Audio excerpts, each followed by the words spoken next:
Mondo Tapi gue mau Scorpio. tagih omongan mudah-mudahan Apa lu tuh? terus di politik. Mudah-mudahan. Dan memperjuangkan supaya demokrasi lebih fair lah pertandingannya. Ya fairness itu adalah kunci dari perubahan biasanya.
Oke, halo pemirsa GeoLive, kembali lagi di podcast Pegang Ngomongan. Kali ini tetap masih bersama gua, Belmondo Scorpio. Gua kedatangan bintang tamu yang ya terkenal lah di bidangnya, di bidang anak muda bersuara.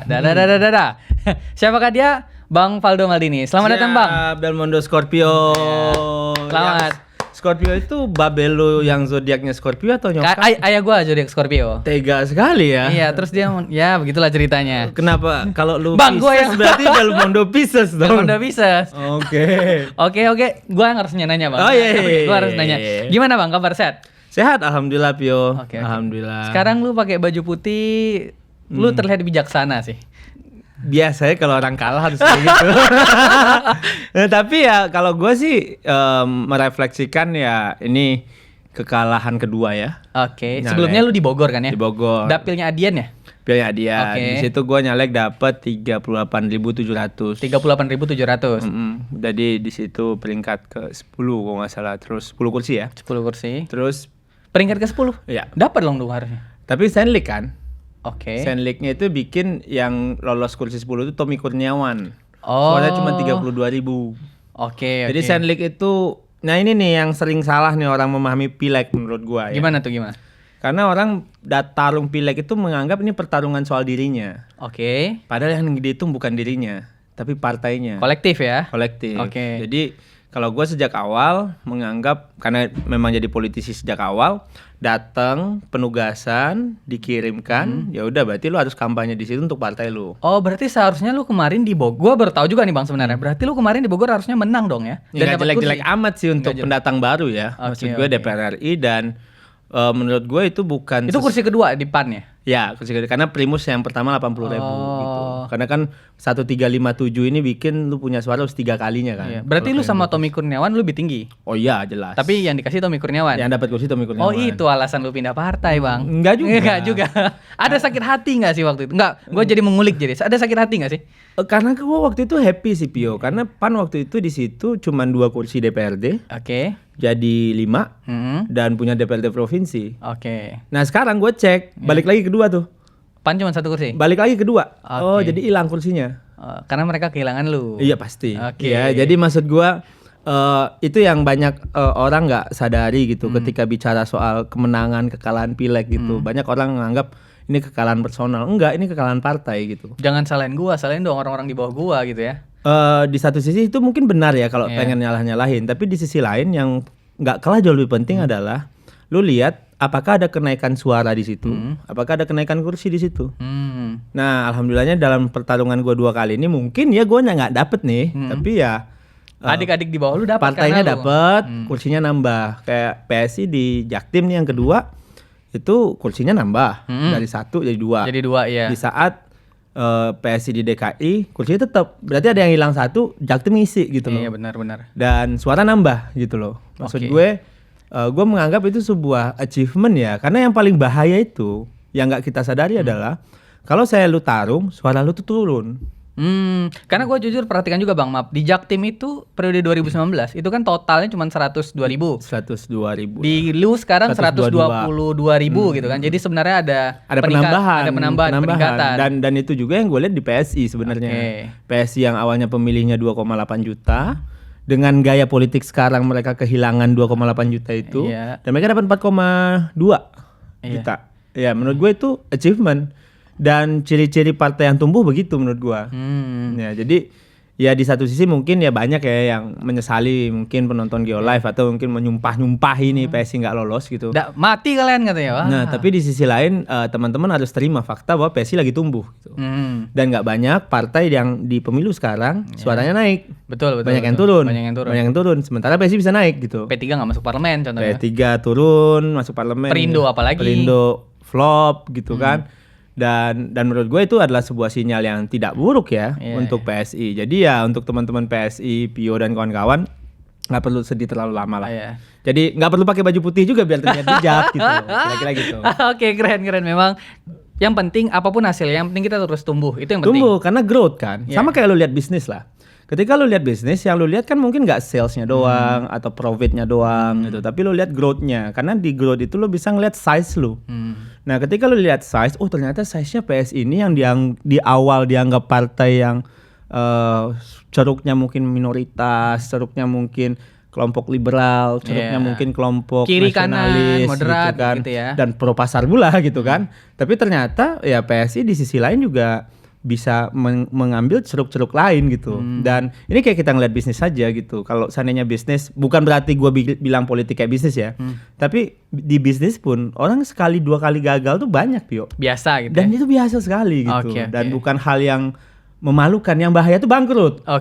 Bangkrut tuh dalam artian itu pilot nih ya. Tumbuh barang ini, terus cuman habis itu nggak ada. Kayak berkarya, mohon maaf ya, berkarya terus kayak PKPI itu bangkrut tuh. Nah, kalau di luar negeri, kalau lu bangkrut, lu tuh nggak boleh punya aset, lu harus naik transportasi umum hukumannya. Karena lu mematikan hak orang kan. Nah, di sini mudah-mudahan ya PSI nggak tutup. Kalau PSI tutup berarti PSI bangkrut gitu. Tapi kayaknya nggak bangkrut lah. Ada Mas Kaisang kan? Iya, mudah-mudahan lah ya. Mudah-mudahan, tapi kan ini butuh tenaga panjang ya menurut gue untuk. Karena 5 tahun lagi itu bukan waktu yang sebentar. Dan menurut gua nggak lama juga, karena 2027 pasti udah mulai kampanye. Sama kayak dulu kan banyak teman-teman caleg kita yang udah turun di 2022, 2023. Udah mulai tuh sosmednya gerak. Udah mulai gitu. Jadi orang udah mulai kerja tuh biasanya hamin 3 tahun gitu. Cuman gua penasaran juga nih Bang. Ini kan kemarin lu di PAN, terus lu kemudian pindah partai. Dari PAN lu growth nih tumbuh. Masuk PSI suara lu juga tumbuh. Apakah lu mau tetap di PSI lagi atau pindah partai lagi biar growth yang sama pakai rute sebelumnya? Atau sebenarnya lu memang nggak ada ancang-ancang untuk pindah kemanapun? Karena gue pengen mengulik isi hati aja. Ya sebenarnya sih bagi gue sih pindah dan nggak pindah itu bukan hal yang sulit ya. Maksud gue selama di PSI pun atau bahkan di PAN pun kala itu tawaran tuh banyak sekali untuk pindah. Karena kan kayak kemarin PDIP nawarin ya. Oh banyak. PDI, Gerindra, Golkar dan lain-lain lah. Tapi ya di sisi lain kan yang perlu lo lihat ya ketika adanya perang talents gitu. Itu kan juga nggak terjadi di politik aja. Itu juga terjadi di bisnis, terjadi di startup. Yang harus diperhatikan oleh talents ya adalah menurut gue soal kemampuan itu barang atau vehicle-nya atau partainya itu growth gitu. Kan lu bisa baca gitu. Oh, ini kayaknya udah mentok nih size-nya nih. Mentok di 10 juta nih. Ya kan? Oh, ini mentok di 12 juta nih suaranya nih. Oh, ini mentok di 25 juta kelihatan nih, ya, gitu. Ya kan lu bisa baca. Kelihatan ceruknya nih cuma mentok karena di sini. Karena lu bisa nih. baca patternnya kan. Oh, ini kayaknya nih tokohnya udah mulai tua, ini bakal terjadi konflik dan mungkin akan sunset gitu. Itu kan harus jadi pertimbangan lu. Ketika lu memilih perusahaan, ketika lu memilih partai, ketika lu memilih bisnis yang akan lu jalani gitu. Jadi maksud gue mungkin karena background gue dari sana kali ya. Jadi gue banyak menggunakan approach gitu. Karena kan ya yang mempengaruhi gaya berpolitik kita tuh kan soal background kita, Pio. Ketika lu background lu adalah aktivis, maka approach lu adalah gathering the votes gitu, ngumpulin orang. Karena yang di bayangan lu ini orang lu kumpulin untuk demo. Ya, kalau profesional pasti approach lu low budget, high impact. Ya, konsep ekonomi banget tuh. Nah, gitu. Tapi kalau lu dari PNS misalnya, mengadministrasi kebijakan gitu loh. Lebih kuat di birokrasi gitu kan. Nah, approach ini sebenarnya bisa lo lihat ketika lo lihat talents politisi gitu. Lo lihat aja backgroundnya dari mana. Oh, dia aktivis. pasti sukanya nih bikin acara yang grande-grande, ngumpul-ngumpulin orang. Oh dia pengusaha, pengusaha berarti dia akan akuisisi mesin-mesin yang ada dengan duitnya yang ada dia punya, dan sehingga dia nggak perlu bikin mesin lagi, dan itu lebih low cost dibandingkan dia bikin mesin sendiri gitu. Oke. Nah sementara kalau PNS ya udah itu relasi atau mungkin portofolio lama, jaringan yang telah ditolong lama, gitu-gitulah bro. Kalau lu melihat PSI-nya? Kalau PSI menurut gue tuh ada 3 ya isi PSI itu sendiri. Oh gimana tuh gimana? PSI itu diisi atas 3 kelompok kalau menurut Oh gue. ini sedap nih. Ya, Kiri jadi, kanan tengah atau apa nih? based on background aja. Oke. Pertama menurut gue PSI diisi oleh aktivis. Aktivis Muhammadiyah, aktivis kampus mungkin, aktivis GMNI. Ketua BEM UI. Ya ada aktivis Depok gitu kan, ada aktivis dari Muhammadiyah gitu-gitu. Jadi aktivis-aktivis inilah yang menjadi menurut gue orang-orang yang menjadi spokesperson PSI. Aktivis pers gitu ya kan. Iya, jurnalis. Jurnalis ya kan, mereka kan di PWI, di Dewan Pers kan. Mereka biasa freedom of speech lah. Iya. Ya kan? Itu orang-orang itu tuh. Yang jadi wajah-wajah PSI itu orang-orang itu tuh. Oke. Orang-orang yang dengan background dan kemampuan aktivisme. Itu satu. Yang kedua, menurut gua PSI itu juga diisi oleh Muhammadiyah, Buya Syafi'i Ma'arif. Muhammadiyah kan gede nih, tapi PSI cuman Buya Syafi'i Ma'arif. Oke. Karena di situ ada yang ex Ma'arif Institute, ada ex dari pejuang kegiatan-kegiatan Buya. Buya gitu, Bang Jeffrey dari situ, Bang Tony dari situ, Bang Nan dari situ. Itu yang kedua tuh kalau menurut gua. Dan yang ketiga itu adalah profesional / pengusaha. Hasilnya gimana? Hasilnya menurut gua yang terkenal yang aktivis, yang habis dananya. Yang terpilih profesional. Karena rata-rata yang kepilih lawyer, dosen, terus juga pengusaha gitu. MLM, bisnisnya ibu-ibu, gitu-gitu loh. Ya itu yang kepilih tuh. Gua tahu, oke. Ya kan? Terus habis itu yang paling menderita dalam derajat tertentu karena partai ini dulunya dianggap anti-Islam adalah Muhammadiyah Buya Syafi'i Ma'arif gitu loh. Ya tapi syukurlah Bang Raja Juli jadi wamen kan sekarang. Jadinya agak selamat dikit. Jadi ada gambaran yang bagus ya gitu. PSI.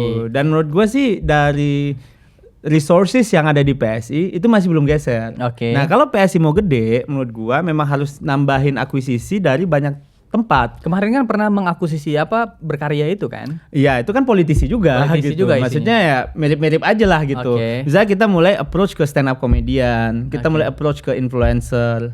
Kayak PAN tuh tiba-tiba artis bedol desa gitu kan. Nah, kan gitu. Approach partainya juga beda kan? Atau Gerindra yang punya ex TNI, Purnawirawan, atau Golkar ex bahkan Budiman Sujatmiko gitu. Pun di approach untuk ya, bahkan dengan approach yang mereka punya sejarah lama kan gitu.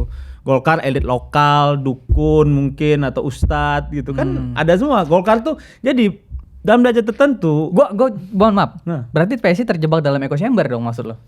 Karena gini, memang pada prinsipnya kan orang tuh akan memilih partai itu karena orang yang di dalam itu. Siapa aja? Aktivis freedom of speech, Ade Armando misalnya kan. Ya pasti dia punya lokus sendiri gitu. Tapi apakah itu semua dikumpulin akan membuat PSI sampai 4%? Ternyata size-nya nggak sampai gitu loh.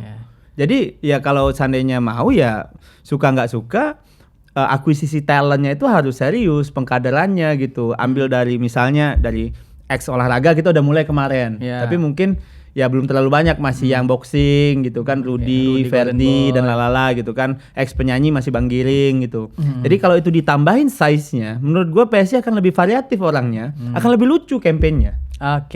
Karena itu kan dampaknya ketika rapat mereka akan beda-beda tuh. Pikirannya beda gitu. Beda-beda gitu.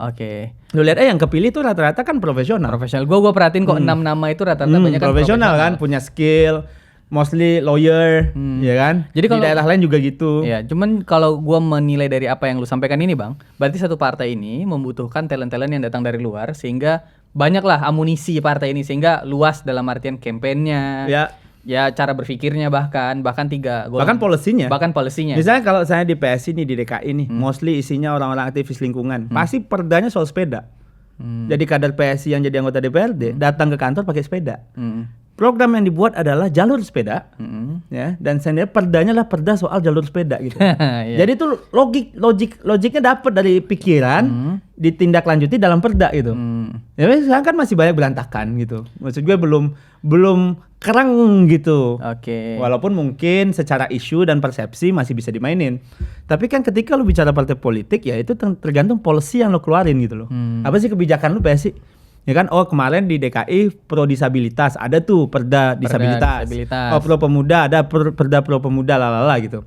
Tapi kan lagi-lagi gitu, apakah lu yang jadi anggota dewan itu benar-benar into nggak di situ? Nah itu pertanyaannya. Oke. Gitu. Di DPR juga gitu nanti gamenya. Oke, berarti banyak deh PR PSI sebenarnya untuk memperbaiki diri sebelum akhirnya 2029. Gue kira ini waktu yang tepat ya untuk evaluasi ya. Karena kemarin kan kita itu menjalani partai dengan banyak eksperimental yang luar biasa melawan teori politik kalau menurut gua. PSI ini melawan teori politik gitu. Dan seru kalau gua sih kenapa gua senang di PSI karena eksperimental itu gitu. Yang hal karena hal yang nggak mungkin gua lakukan di partai yang udah mapan. Partai udah mapan pasti udah punya pakemnya. Pakem gitu. Lu ikutin aja jalur ini karena kita udah menang berkali-kali. Iya, karena ini udah ada pemilihnya, lu tinggal rebutan atau nunggu kan gitu. Kalau rebutan lu bawa duit lebih banyak gitu kan. Kalau nunggu ya tunggu aja dia sakit, selesai gitu kan. PAW gitu. Tapi kan kalau ini kan lu masih bisa ngelihat tiba-tiba incumbent tumbang di PSI sama orang baru, ketua DPP di PSI tumbang sama kader yang baru masuk gitu, bahkan bendum pun tumbang gitu loh dalam derajat tertentu di DKI gitu. Jadi maksud gue nggak ada jaminan ketika lu di PSI lu jadi pejabat lu pasti jadi, nggak ada. Ada eksperimental itu seru menurut gue, cukup egaliter lah ya. Dalam derajat tertentu merit system tuh kan begitu. Ya maksud gue kenapa gue merasa ini juga menarik dilakukan ya karena ini alternatif aja. Cara-cara alternatif gitu. Jadi kenapa gue masih senang di sini karena gue ruang untuk melakukan alternatif way-nya tuh masih open. Kecuali nanti mungkin PSI udah agak tutup-tutup. Itu mungkin kita agak berhitung juga gitu. Mungkin kayaknya nggak ada deh untuk ini. Iya, ya kalau tiba-tiba kaku gitu kan itu yang mungkin membuat beberapa kader itu cabut itu kan bukan soal kesempatannya gitu, tapi mungkin ya banyak ya, mungkin banyak faktor, ada yang pengen menang, ada yang pengen ini, pengen itu, pengen duit lalala gitu. Tapi kalau gua ngelihat anak-anak di PSI kan masih muda ya, relatif muda lah. 20-an, 30-an. Masih 30-an tuh pasti masih pengen seru-seruan. Toh mereka juga punya hidup di tempat lain kan? Maksudnya juga tetap bisa nyari duit di tempat lain gitu loh. Maksudnya kadang-kadang nggak bisa datang rapat partai kenapa lagi kuliah gitu, lagi S2 gitu loh, nggak bisa jadi saksi di TPS lagi S2 gitu loh, nggak bisa jadi nggak bisa datang ke rapat partai lagi jagain anak gitu-gitu kan lucu gitu loh. Biasanya kan orang masuk politik udah mapan, udah selesai sama dirinya sendiri. Kalau ini enggak, sambil jalan gitu. Jadi banyak melawan teori-teori politik sih menurut gue. Ini lucu aja. Enggak, gue sebenarnya ada satu yang kebesit di pikiran gue. Lu menyampaikan obrolan tentang PSI ini. Kayak lu sayang betul sama partai ini. Karena gitu gue teliti nih partai. Oh iya. Gue teliti, bahkan ini jadi tesis gue S2. Oh iya. Karena gue sangat kenapa? Waktu lu kuliah di London? Enggak di sini. Di sini. Di sini. Ilmu politik gue ambil S2 lagi kan. Nah, di UI. Ya, dan tesis gue soal PSI gitu. Apa yang lu teliti? Strategi kampanyenya di 2019. Nah makanya gue tahu tuh tiga sumber SDM PSI, PSI yang transformasi dari Ahokers jadi PSI, ex pendukung Ahok, akuisisi basis relawan, terus juga ada Suni dulu, ada Jeffrey Giovanni, ada Endang Tirtana, Grace, dan ada Raja Juliantoni tokoh utamanya gitu. Jadi gue teliti semua. Jadi gue memahami nih partai. Karena lu udah jadikan bahan teliti, lu di dalamnya kelihatan banget lu sayang mau partai ini untuk nyelamatinnya gitu loh. Nggak dari cara ngomong lu bang, karena gue udah sering banyak ketemu politisi PSI dan lu yang cukup komprehensif melihat sesuatu tuh datang dari atas gitu. Kayaknya ini kurang deh, kayaknya harus diperbaiki deh, kayaknya harus akuisisi talent deh, kayaknya harus. Mungkin tergantung approach-nya juga Pio. Karena kan kalau menurut gue kan gue mungkin menjalaninya itu mungkin dengan lebih pede kali ya, lebih pede kalau gue memahami apa yang gue kerjakan gitu loh. Dan menurut gue memahami PS ini nggak rumit gitu, sederhana. Dan lucunya nih setelah Mas Kaisang datang ini jadi lebih complicated menurut gue. Kenapa? Karena kita dapat kita yang awalnya dianggap alternatif tiba-tiba jadi posisi sangat konservatif gitu loh, jadi part of the regime gitu kan, jadi tek oligarki bagian dari kekuasaan gitu loh. Yang kalau bikin kita menang susah, kalah pun susah banget gitu. Jadi ini mungkin akan lebih menarik ya PSI ke depan menurut gue, karena kan Mas Kaisang baru 120 hari join PSI sejak sebelum pemilu. Sebelum BCT itu. Ya kita lagi nunggu nih eksperimen apa yang akan dilakukan Mas Kaisang dengan approach-nya yang mungkin dari background pengusaha. pengusahanya juga pengusaha yang non manufacturer, non tambang gitu loh. F&B kan ya? F&B yang lebih retail, yang lebih sering ketemu warga gitu. Itu pasti bakal lucu banget. Oh, oke. Jadi lu lagi menunggu ya apa sih yang Apa yang akan ditawarkan gitu loh. Kemarin kan tawarannya soal PSI lolos gitu kan. Nah, sekarang tawarannya soal membangun kekuatan partai secara serius dalam 5 tahun ke depan. Oke, keren. Cuman gue mau lompat lagi deh dari pertanyaan itu. Sekarang kan pileg udah selesai. Dan lu kan punya kebiasaan kayak dulu kemarin di PAN habis pileg, pilkada tiba-tiba Sumbai apa sih? Sumange baru gitu kan. Bakal calon gubernur Sumbar. Ya sekarang apakah Sumange baru-baru lagi nih? Barunya double. Atau gubernur atau ya karena lu merasa kayaknya kalau bakal calon gubernur ya ketinggian kayaknya ya kabupaten kota atau wali kota. Gini sih Pio, kalau gue ngelihat tugas politisi itu 2 Pio. Apa tuh Bang? Pertama kampanye. Selama dia belum pernah menang dan dia nggak dapat jabatan tertentu, dia harus kampanye. Kampanye terus sampai mati bahkan. Karena itu job desk. Jadi job desk politisi itu menurut gue pertama itu kampanye. Jadi lu cara melihat jabatan itu bukan jabatan tapi harus berkampanyenya ya. Karena lu politisi itu bagi gue politisi itu bukan profesi lagi, bukan pekerjaan, tapi itu hidup gua gitu. Politik is my life. Gitu. jadi kayak, politik is my life Valdo 2024. Jadi ketika lu belum ngapa-ngapain, belum jadi apa-apa, lu harus kampanye buat partai lu, untuk diri lu gitu. Campaign, whatever the campaign. Soal policy, soal mengenalkan partai, pakai atribut partai gitu. Ya karena lu belum jadi apa-apa. Tapi kalau lu udah jadi apa-apa, it's time transform from campaign to govern. Ya lu mulailah mengabdi, lu mulai kerja yang benar, membuktikan bahwa lu adalah kader partai yang memang deliver gitu. Jadi suara untuk partai gitu ya. Ya dalam derajat tertentu ya lu juga menguatkan kekuatan partai di situ. Jadi kalau seandainya menurut gua melihat penugasan yang gue terima itu sama nggak jauh beda sama penugasan orang yang masuk Bank Mandiri ditugaskan ke Jakarta Timur gitu. Kantor cabang gitu. Iya gitu. Jadi bukan sesuatu yang kayak gue pengen. Jadi kan banyak orang mau masuk partai itu pakai duit segepok, gue mau pilkada gitu. Nah itu yang menurut gue tuh seasonal politician. Seasonal politisi musiman gitu. Jadi karena dia ngerasa hidupnya udah mapan, duitnya cukup, dia mau maju kepala daerah, mengabdi pada kampung halaman, itu dimakan narasi itu gitu. Tapi kan gue kan memilih menjadi jalan yang berbeda, meninggalkan itu semua gitu. Dan maksud gue dimanapun nanti penempatannya, kayak di Jaktim, memang lu kira gue pengen nyalek di Jaktim? Kagak lah gitu kan. Gue aja mikir-mikir Bang. Sama Jaktim. Di Kabupaten Bogor, enggak juga. Gue tuh baru tahu gue nyalek di Kabupaten Bogor H-1 sebelum DCT. Di Jaktim nih Hamin 10 hari gitu. Gue tergantung penempatan aja gitu. Gue ditugaskan dan ketika harus tugas gue harus mundur dari setnya, gue mundur gitu kan.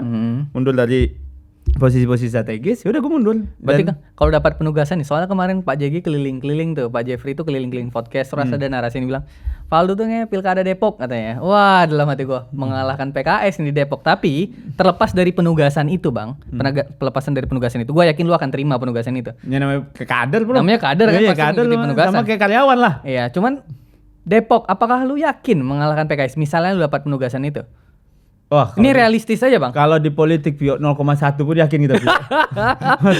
Maksud gua politisi ini kan modalnya yakin doang Pak. Oh iya ya. Iya maksud Bismillah gitu ya. Iya, siapa yang yakin dulu Pak Anies bisa ngalahin Ahok? Iya juga ya. Iya, approval rating 80%, kesukaannya 60%, tumbang.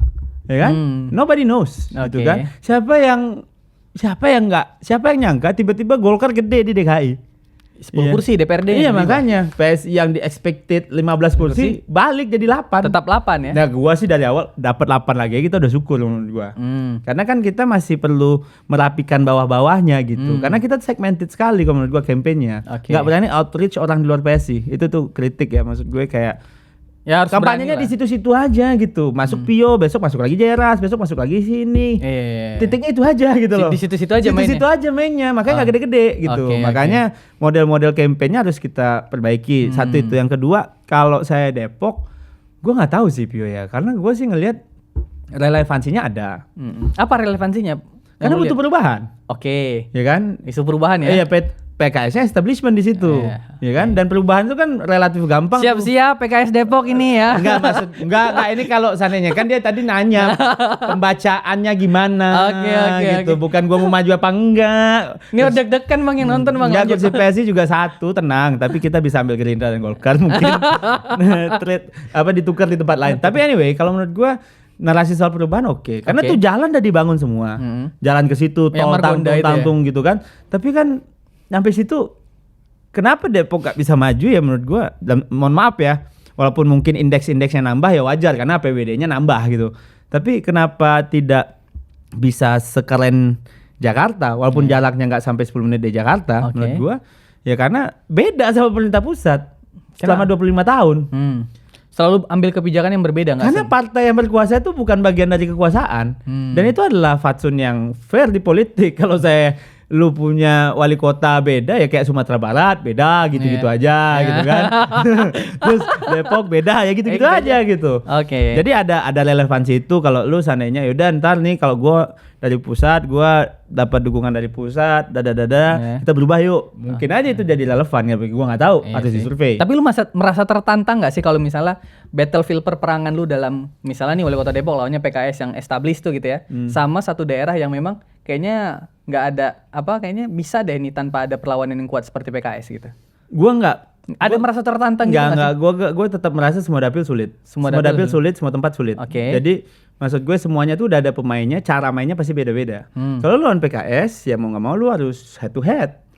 Karena kalau PKS itu selalu menang menurut gue di partisipasi pemilih rendah. Karena pemilihnya itu partisipasinya Depok, Sumbar itu cuma 60%, Pak. Kalau lu tanya yang menang siapa? Yang tidak memilih itu.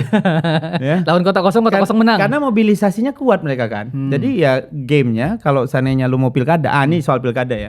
Pilkada itu beda sama pileg. Pilkada soal figur. Ketokohan. Iya, karena kalau pileg itu partai yang dilihat kan. Kolektif ya. Kalau gua ya melihat PSI itu misalnya atau partai, mending jualan partai. Lebih susah jualan nama lu daripada jualan nama PSI.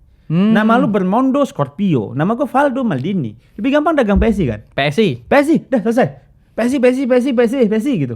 Menurut gue lebih gampang dagang nama partai. Nah kalau pileg itu pilkada beda Pak. Kalau pilkada ya kita main figur, main isu, main electability. Kalau seandainya calonnya tuh lebih dari 2, berarti rise to 40 formulanya lu harus dapat 40%. Ya, oke. Ya, formulanya beda sama pileg nih. Dan lu harus punya popularity personal at least 90%. Tapi lu pernah survei enggak nama lu di Depok gitu? Gua belum kerja. Belum kerja ya? Barangkali ada kayaknya Valdo cocok deh. Karena kan waktu itu Kaisang. Oh, Kaisang ya. Kaisang di situ. Oke. Kaisang di situ. Tapi kalau menurut gua ya gamenya pilkada ya mirip sama pilpres gitu. Game figur ya. Lu harus tapi tetap popularity is number one. Jadi gimana caranya lu bisa menang kalau lu nggak populer susah. Ya lo orang nggak tahu siapa yang memilih Pak. Siapa yang memilih lu kita nggak kenal. Kalau gitu. Bisa orang di Kali Ciliwung yang lewat Depok itu gua nggak tahu kali apa lewat situ tuh lagi mungut sampah ditanya kenal Belmondo nggak kenal Pak itu dah itu kayak gitu. Lu calon kepala daerah di sini. Maksud gue ketika itu dan itu ada ilmunya Pio. Jadi nggak mungkin lu dapat electability tinggi tanpa popularity nggak mungkin. Kan popularity, likability baru dipilih electability. Gitu. Tapi kalau gue mau nanya tentang gairah lu lagi tadi pertanyaan yang sama. Lu kalau di politik misalnya di PSI berkampanye, ya politik is life lah lu bilang ya gitu-gitu. Cuman gairah lu dalam berpolitik untuk terus menerus tuh di mana sih sebenarnya? Yang membuat lu semangat untuk kenapa gua harus kampanye terus ya? Kenapa gua harus di PSI? Maksudnya alasan lu untuk terus di situ gitu loh. Kadang kan orang tuh alasan politik kan mau bantuin orang, membuat masyarakat. Kalau bagi gua panggilan aja. Panggilan. Iya karena ini pertarungan gua yang mungkin dari dulu udah pernah gua lakukan dan gua kira ini jalan yang paling cocok ya. Atau karena lu ketagihan gitu untuk terus? Enggak sih, karena bagi gua ini calling sih ya. Panggilan itu yang susah gue kira didapetin politisi. Jadi kalau lu dapet panggilan itu lu passionate ngejalaninnya. Kalau enggak ya lu jalannya dengan terpaksa. Oh ya udahlah gue ditaruh di sini nomor 4, gue pasang aja segini gitu loh. Jadi nggak ada passionnya gitu, nggak ada girohnya gitu loh. Nggak ada semangatnya gitu. Nggak ada spiritnya yang menurut gue salah enggak. Belum tentu menang juga kalau lu passionate gitu. Belum tentu kalah juga kalau lu nggak passionate gitu loh. Tapi yang paling penting adalah di politik menurut gua ya lu tuh tahu lu tuh sedang melakukan apa. Bagi gua seorang kader dikirim untuk ke pilkada, ya itu berarti dia disuruh mengembangkan partai di situ. Ya, seorang kader dikirimkan ke ke kementerian, dia disuruh mengabdikan dirinya di situ dan juga memikirkan partai kita di situ gitu. Suka nggak suka. Jadi seorang kader dikirimkan jadi staf khusus pun juga begitu, sama gitu. Jadi dia adalah kader yang dihibahkan ke masyarakat dalam dada tertentu untuk ngabdi, ngasih tunjuk tuh. Kalau PS itu mimpin kayak gini, kelas gitu loh. Nah, orang yang berkelas itu biasanya tuh orang yang passionate gitu loh. Ngerjainnya tuh dengan sepenuh hati dan sebagainya. Tapi ya lagi-lagi ya, yang namanya semangat, spirit itu kan kayak iman ya, naik turun gitu. Ya maksud gue wajar gue ngelihat kalau ditanya ada kesel-keselnya, kalahnya kesel gitu. Tapi gue nggak separah dulu sih. Kalau dulu lu sampai stres? Nggak juga sih. Nggak juga, karena gue senang DPRD-nya banyak. Nah, ini gue juga senang DPRD gue banyak gitu loh. Jadi gue ada kebahagiaan gitu ketika lihat partai lu tumbuh di situ gitu. Dan kalau seandainya diperkenankan maju lagi di tempat yang sama, gue udah tahu caranya kan. Cuman gue mau nanya, tadi kan lu bilang lu growth tumbuh, banyak dapat hasil manfaat. Kalau evaluasi untuk diri lu sendiri, karena di PSI di Jaktim lu nggak dapat kursi gitu. Evaluasinya untuk diri lu sendiri dan kampanyenya apa? Menurut gue masih belum main politik. Belum main politik? Gue nggak ngerti tuh maksudnya. Gue belum main politik tuh dalam artian gue masih banyak pakai cara aktivisme. Merasa dunia baik-baik aja gitu? No, belusukan. Belusukan gitu. Nggak akuisisi Bolone Mase gitu. Nggak akuisisi Projo. Which is itu costly kan. Padahal itu udah kerjasama sama PSI waktu itu ya. Tapi kan dalam operasionalnya kan juga nggak semurah itu dan nggak semudah itu. Karena kan rata-rata stakeholdernya juga banyak. Gitu. Gue belum main politik secara serius aja walaupun gue tahu caranya. I didn't do that at the time. Gue nggak melakukan itu aja. Salah lu di situ? Menurut gue mungkin ke depan gue akan lebih main politik aja. Jadi mungkin besok kalau gue nyalek lagi, gue nggak mau DPRD-nya tuh bukan orang gue. Lu maunya orang 30-30-nya orang gua tinggal ngasih bantuan, mereka kerja. Untuk kerja tugasnya apa? Pilih partai, bukan pilih nama lu. Karena itu lebih gampang ngedaganginnya gitu. Jadi 30 nih, dapil 4, dapil 5, dapil 6, 30 orang gua. Jadi tugas gua membantu mendanai mereka semua. Itu main politik. Itu main politik. Jadi RI, DPRD-nya orang kita semua. Orang gua semua. DCS gua yang atur. Gimana nasib nomor 2, nomor 3 lu, Pak? Ya mereka orang gua dong. Orang gua lu. Orang gua juga orang gitu. Iya, orang gua juga gitu. Sampai yang mungkin dalam derajat tertentu nunggu gua jadi apa gitu. Itu main politik kan. Main politik itu ketika lu menggunakan kekuasaan untuk kepentingan lu kan. Nah, itu gua nggak lakukan. Gua masih terlalu baik waktu kemarin tuh. Gua juga pernah dengar tuh ada yang kayak gitu tuh. Pokoknya karena dia RI-nya nomor 1, 2, 3, 4, 5, 6, 7, 8, 9, 10 di dia itu staffnya semua, DPRD-nya semua, staff dia semua. Karena biar orang lain kerja. Orang lain kerja, dia bisa kerja yang lebih besar. Karena you kampanyein partai ya.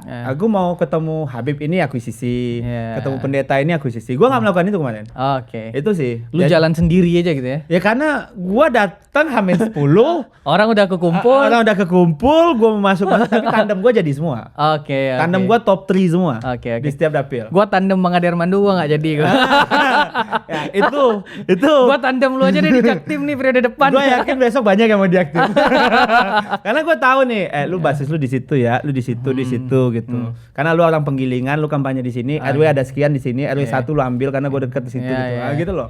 Gua ngerti cara kampanye. Territorial jadinya gamenya. Jelas dia. Jelas arahnya dan lu kampanye partai aja. Nanti kalau dapat suara lu, itu rezeki lu. Gitu. Jadi, tapi ya itu yang gua danain. Kalau dia buat dana sendiri, terserah dia mau kampanye dirinya apa gitu. Gua berpikiran kalau konsep kayak gitu diterapkan ke misalnya daerah Sulawesi, Maluku, Kalimantan, lu siap nggak jadi DPR RI? Gini cara mainnya, wah bisa menang tuh Pak. Ya yang paling penting kan punya pemahaman politik gitu. Kan nanti dia kalau orang kan biasa mikir, wah ini nggak demokratis nih, wah. Itu kan maksud gue bisa demokratis itu kan. Ya bisa ya nomor 2 ngalahin lu ketika dia punya duit lebih banyak. Iya juga sih. Dan dia kampanye untuk dirinya. Dia kampanye buat partai, dia kampanye untuk dirinya. Ternyata dirinya lebih banyak, mungkin aja. Iya juga sih. Mungkin aja nggak ada jaminan, tapi partai dapat kursi, kan itu penting. Yang penting partai dapat kursi.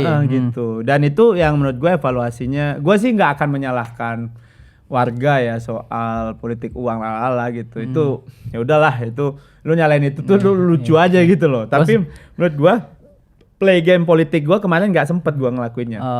Karena gue harus gue kan nggak banyak sama DPD, gue nggak banyak sama, ya DPD bantu, tapi pada prinsipnya gue lebih banyak feeling gua 20.000 nambah itu suara-suara yang gua tuh outreach dari medsos, yang gua yang di luar-luar. Kafe-kafe stand up lu itu. Iya. Minum lu Bang, minum lu. Gua akuisisi anak stand up Indo, gua akuisisi anak stand up, anak skena gitu. Kan akuisisi orang tuh. Lu kemarin kurang ini nih, akuisisi Habib Jaktim. Nah, ya karena emang agak susah kemarin udah dikunci sama PKS semua. PKB gitu-gitu ya. Ya dan memang ya setiap akuisisi ada cost. Iya, dan itu membuat biaya lu jadi lebih besar gitu. Ya pasti gitu. Jadi kan intinya lu mau pakai mesin sendiri atau pakai mesin orang. Kalau pakai mesin orang ya bayar. Ya. Kayak gitu sih. Gua pikir kemarin setelah lu kalah pileg, lu akan buat lagi nih Pulang Perang bareng Rian Ernest, sama-sama nggak lolos kan berdua kan? Panji lagi jadi TKI, Bro. Oh iya. Tapi ya itu juga salah satu vehicle yang gua sadari ya. Komik dan stand up itu adalah cara untuk tap in market yang nggak bisa dimasukin. Asik, lu terlihat asik kalau pas Pulang Perang tuh asik. Ya, karena itu ada market yang dan politik ini lucu kan, udah lucu aneh pula. Lucu ya tuh nggak perlu lu gali ke dalam gitu, di permukaan tuh udah lucu gitu. Tiba-tiba ada orang udah lolos mundur gitu. Kadang-kadang gubernurnya dapet DPR ya, itu lucu pak, gitu kan? Nggak perlu lu gali gitu loh. Jadi ya maksud gue dan rata-rata komika kan lucu ketika ngomongin politik, selain ngomongin hidup ya. Tapi maksud gue ya itu mungkin gua akan coba terus. Juga mungkin akan coba pakai cara seni, cara olahraga gitu. Tapi lu udah terkenal kok dengan cara stand up lu. Valdo Maldini ex stand up comedian tuh udah. Iya, karena itu dilakukan secara serius, Pak. Dan itu memang pekerjaan yang enggak semalam 2 malam. Gua stand up gitu loh. Emang show gitu, opener. Terus juga dan menurut gua sih politisi itu bisa banget jadi stand up comedian gitu. Karena lucu-lucu semua, lu bayangin aja. Manusia kayak Fahri Hamzah itu banyak sekali bahan yang bisa kita ketawain tuh. Pak Hasto yang lucu-lucu ini kan. Harusnya Bang Mongol tuh kan di PSI keliling-keliling tuh ngerosting. Nah, persoalannya mereka bukan cuma entertainer baiknya. Tapi membangun kekuatan politik dengan itu. Ketika lu nggak bisa ngasih uang, misal, lu ngasih ketawa, orang milih lu tetap. Jadi lu punya weapon lain selain kemampuan lu berorasi politik lalala. Ide bagus gitu ya. Orang juga butuh tertawa nih, udah capek sama hidup. Karena lu nggak bisa ngasih uang transport, lu kasihlah mereka lucu gitu loh. Oh iya. Gitu. Jadi itu ya alasannya. Gitu, alasannya gitu. Oke, keren. Jadi lu ya bisa gua bilang lu akan tetap di PSI kalau PSI nggak tutup. Ya tergantung juga sih. Oh tergantung. Gimana nih? Mana ada yang pasti, Pio? Iya. Gue cuma pengen tahu aja berarti. Karena yang pasti dalam politik adalah ketidakpastian. Iya kan? Oke, gue mau nanya nih. Biasa gue ada buat pertanyaan lucu-lucuan nih, games ini lucu. Kalau misalnya terjadi pilkada DKI 2024 ini di akhir tahun. Dan memang akan terjadi kan? Dan memang akan terjadi. Misalnya naiklah nama Anies dan Ahok gitu. Siapalah yang akan lu pilih di antara dua nama itu? Gue lagi pilkada tempat lain kayaknya. Kayaknya gue lagi pilkada tempat lain. Tapi kalau siapa yang gue pilih, siapa yang didukung PSI lah. Oke. PSI belum menentukan sikap. Ya kita tunggu aja PSI. Berarti kamu dijawab. Iya, maksud gue kan kita kader, nggak mungkin kita dukung di luar partai. Oh iya juga. Itu nggak sesuai dengan SOP tuh kehidupan. Bagus jangan ngomong dulu ya. Tunggu aja dulu. Ini sama kayak sikap lu kemarin Bang. Yang mana tuh? Waktu PSI masih keluar Ganjar, ya kan? Terus tiba-tiba berubah haluan, dukung Prabowo, Valdo Maldini diam aja. Wah, ini orang belum menentukan sikap nih. Belum. Orang belum nentuin sikap. Kata kecuali udah declare gas, nggak boleh ngerem. Oke. Bisa-bisa ketinggalan lu. Tapi gimana perasaan lu kemarin? Gue sebenarnya penasaran nih, penasaran pribadi. Kan lu sangat dukung Prabowo banget tuh 2019 tuh. Bener ya? Iya. Terus tiba-tiba PSI dukung Prabowo ya. Gimana perasaan? Lu seneng atau gimana sih perasaan diri dari diri lu gitu? Sebagai Valdo Maldini yang sangat membanggakan Prabowo Subianto ya. Dan 2019. Lu sempat pin dia di Instagram pribadi lo sampai kemarin nyalek. Iya, gue deket sama Pak Prabowo.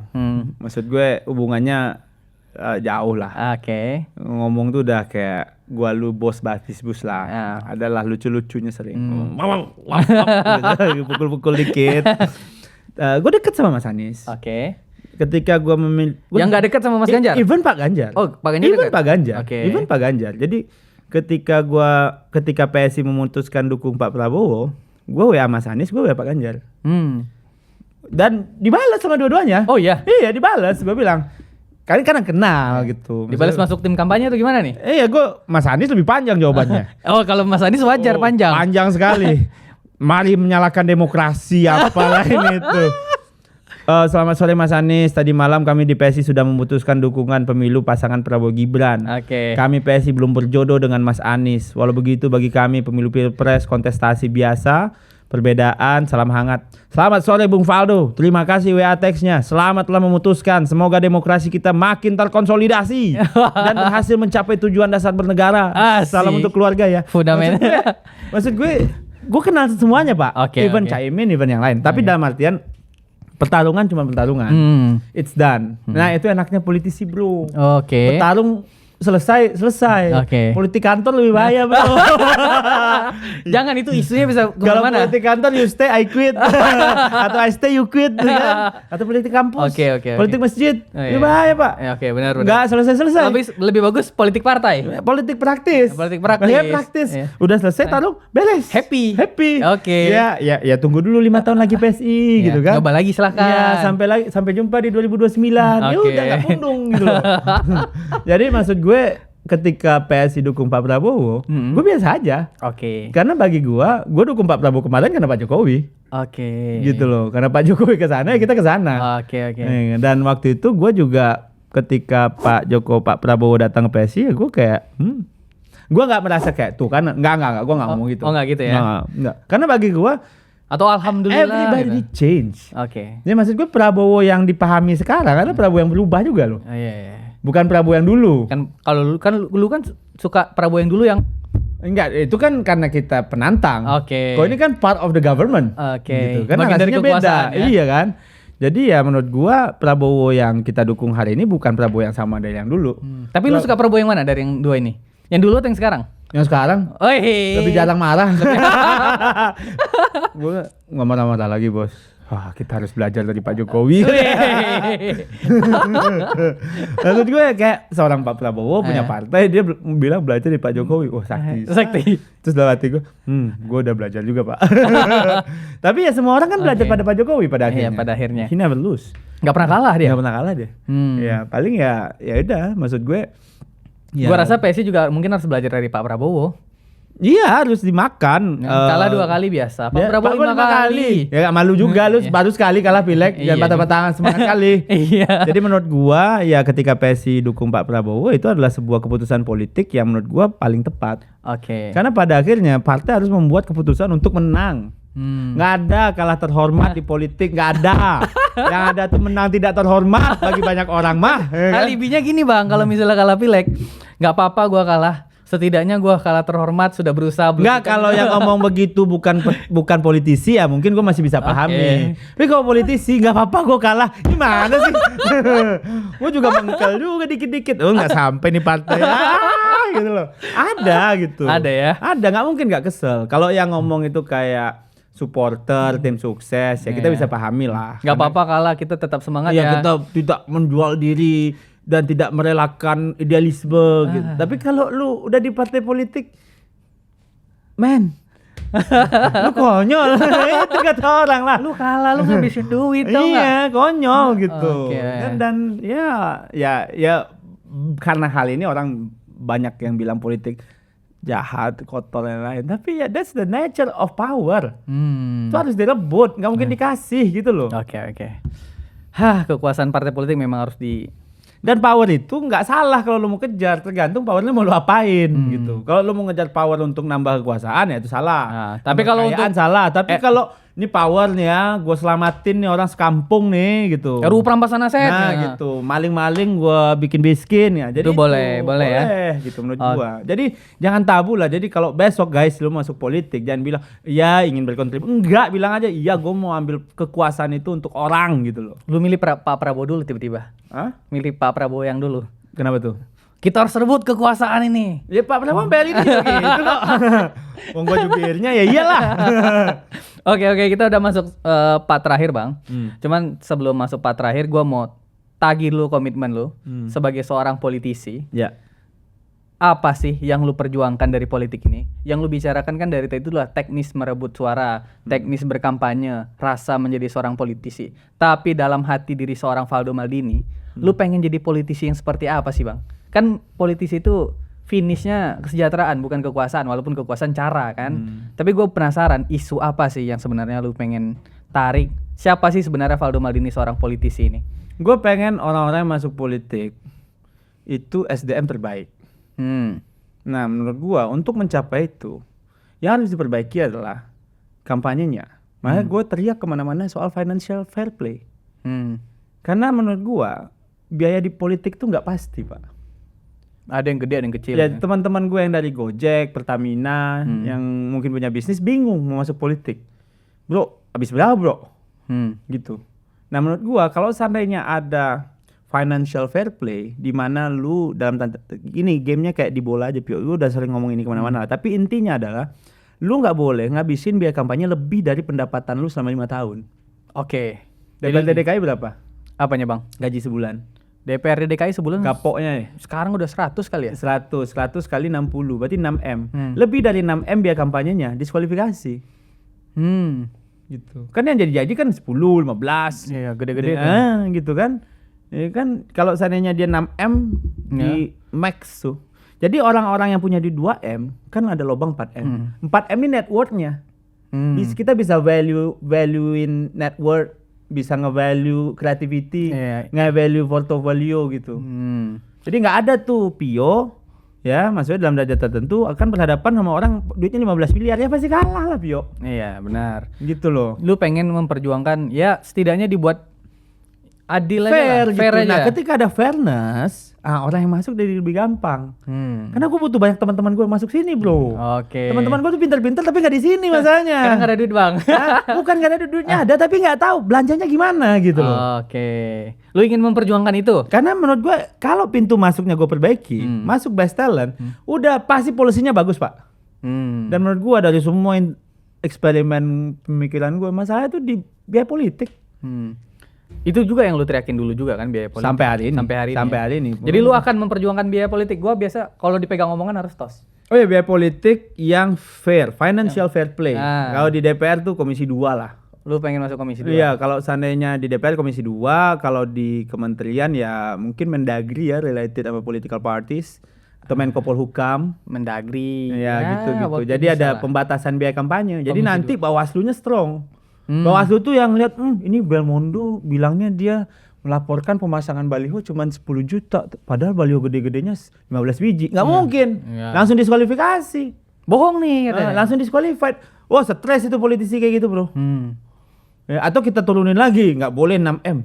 DPRD DKI maksimal 1M. Pingsan dah sudah. 1M langsung ambil stand up comedian 100. Iya, selesai. Maksud gue kalau 1M misalnya untuk jadi DPRD DKI, nggak ada lagi tuh uang sawer, nggak ada lagi tuh lu baliho lu kalah sama yang lebih banyak uang. Oke. Ya kan ini soal fairness saja. Ini karena nggak fair, jadinya ya cakadul yang masuk. Ketika cakadul yang masuk, lu jangan berharap lah polisinya oke.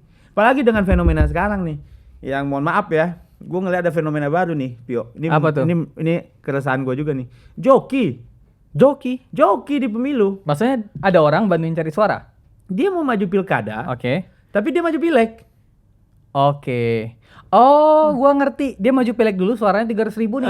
Nanti dikasihnya kursi ke PAW-nya. Joki nggak tuh? Joki ya. Joki bro. Maksud gue. Terjadi itu di partai gede. Banyak. Gua tahu. Banyak gitu loh. Dia hanya untuk dapatin kursi. Dan lu bayangin orang yang sebenarnya nggak mau niat dari DPR, maju pengen ke pilkada, tapi kampanye untuk jadi anggota dewan. Lu bayangin polisinya kayak apa tuh? Banyak terjadi tuh. Oh banyak sekali pak. Tiba-tiba lu bayangin ya nanti kalau seandainya di DPR PJ banyak banget tiba-tiba tuh ya. Bukan PJ pak, PAW banyak. PAW banyak. Satu. Yang kedua, kalau rata-rata yang di DPR ini joki, kosong tuh DPR pak, karena pada pilkada. Oh iya. Nunggu PAW semua udah disumpah. Atau seandainya PAW-nya tetap ditahan, mereka nggak boleh mundur, siapa yang bersidang di DPR? Lu bayangin kualitas of demokrasi. Harusnya tuh ada aturan bahwa makanya ini harus diatur bener ini. Nggak ada. Aturan mainnya ini, pemilu ini. Jadi ya orang kayak lu bisa jadi gubernur Banten tuh karena apa tuh? Yang jadi ke gubernurnya nyalek kan, nggak bisa lagi. Iya, bisa gitu jadi, kan. Maksudnya ini di Banten contoh. Wahidin Halim anggota DPR, Rano Karno anggota DPR, Airin anggota DPR. Itu ketiga-tiganya mau maju pilkada, Pak. Iya. Ya kan? mundur, dapat kursi, di antara 3 itu challenge lagi siapa dapat Jadi pilkada. joki kan? Iya, jadi joki. Nah, Bagus lu bisa bahas tuh di konten lu sendiri. Ya, oke. Lu tinggal elaborasi. Kita tunggu monolog Valdo Maldini aja kali di Geolive ini. Alah, gue pengen berteman sama banyak orang. Lu aja lah yang ngantem-ngantem. Maksud gue itu fenomena. Oke. Yang mungkinan, apalagi dengan aturan bahwa pemilu diundur November. Yang awalnya September. Oh iya. Ah. Agak dijauhin dikit dong, kita mau persiapan. Nah makanya, kalau November kan dia udah dilantik jadi dewan. Oh iya. Terus dia gimana? Mundur dong. Mundur. Nah, terus mundur siapa yang gantinya? Memang masyarakat milih. Nomor Oke. Gua dapat lubangnya tuh. Itu ternyata dipersiapkan mungkin sama partai-partai berkuasa ya. Gua nggak tahu ya, mohon maaf. Maksud ya. gue itu yang perlu kita rapiin, yo. Maksud gue harus ada orang yang memang nge-set aturan main, walaupun mungkin nggak akan ideal ya. Tapi eksperimen soal kualitas of demokrasi maksud gue adalah soal gimana aturan main yang fair bisa kita buat. Kalau aturan mainnya fair, kualitas demokrasi pasti bagus. Kalau aturan mainnya nggak fair, ya Nggak jangan fair berharap. juga barang-barang ini. Nggak akan berharap. Gitu, Pio. Gue ingin memperjuangkan supaya aturan ya lebih fair lah, biaya politik ya lebih fair lah. Ya jadi diatur. teman-teman gue yang dari VP dari startup itu ngerti. Oh kayak gini play gamenya. Tahu gue dia sabbatical setahun off kampanye bisa menang. Orang kayak gitu masuk politik. Kali aja bagus bro polisinya. Iya juga ya. Sekarang kan orang-orang bagus kayak gitu mau masuk politik Nggak tahu. bingung. Gitu. Hmm. Makanya gue juga susah ngajak teman-teman gue masuk sini. Karena gue bilang jangan dulu, bentar dulu, gue belum menang gitu. Tahan. Iya, tunggu ya, gue perbaiki dulu gitu. Tapi kan selain polisi Walaupun- itu datang dari pemerintah, bisa aja polisi itu datang dari partai politiknya. Nah tapi kan persoalan partai politik kan lebih senang begini. Oh iya juga ya. Threshold naik, Iya. ya kan? Kok bisa jangan banyak-banyak lah ini orang-orang baru nih. Kita-kita aja lah gitu loh. Jadi nggak. Dan adil. nggak pernah aja imajinasi soal gimana demokrasi yang kita pengen. Kita cuman terjebak di 4%. 40 tahun batas usia, 30 tahun, 25 kita nggak tahu dari mana itu barang. Nggak ada imajinasi soal gimana desain politik tuh nggak pernah diomongin. Pertarungan yang adil, turnamen yang adil. Nah gitu ya. gimana? Itu gue bilang mereka mau angket. Angketnya tuh pilek tuh. Gue setuju angket, lakukan. Biar kita tahu kesalahan kecurangan kita perbaiki bareng. Gue kan ngomong di channel sebelah gue bilang lu nyetak gol, lu tahu itu offset, lu suruh wasit cek VAR. Cek VAR. Angket tuh. Padahal lu tahu kalau VAR dicek Lu nggak sah. Nggak sah. Tapi lu bilang teriak-teriak di lapangan, kita percaya VAR gitu loh.